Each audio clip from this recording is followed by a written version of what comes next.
Hey guys, my name's Matt Higbee, and I'm the creative director on Planetside 2. Today we're taking a look at some of the factions and talking a little bit about what these factions are all about.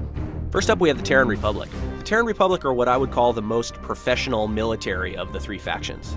These guys are well-drilled, well-equipped, and basically the most well-oiled military machine on the battlefield of Araxis. In terms of weaponry, the Terran Republic rely on pretty conventional weapons. Lots of bullets, lots of high explosives, but they don't use anything too experimental. For vehicles, the Terran Republic is all about speed. They want to basically get the fastest possible vehicles. The Terran Republic also believe in strength in numbers. A lot of their vehicles and a lot of their weapon systems require more players to operate them. But in general, they're just as effective as a one-on-one soldier as any of the other factions would be. The second of the three factions we're going to talk about are the New Conglomerate. Now, the New Conglomerate are sort of the insurgent rebel faction in Planetside 2. These guys basically use whatever they can get their hands on, from old mining equipment to experimental weaponry, and they really aren't going to say no to anything that works. You can see here that in a lot of cases they're using stuff that's either plundered from or gathered from their corporate sponsors. A lot of their weapons, armor, and vehicles may look really utilitarian, but don't let that fool you. They still pack a mean punch.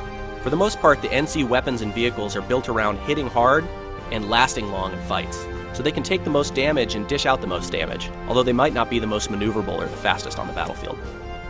The third and final faction are the Vanu Sovereignty. Now, these guys have unlocked some secrets hidden away in ancient alien ruins all over Araxis. They've used a lot of this technology to help augment their weapons of war.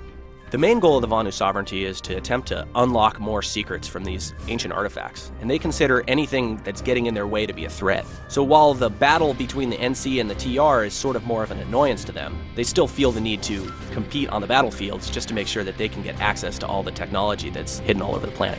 The Vanu Sovereignty have the most advanced technology on the battlefields of Araxis. They use things like plasma warheads and lasers to get the job done. They also have magnetic propulsion systems in their vehicles, which allow them to be maneuverable in ways that conventional vehicles just can't match.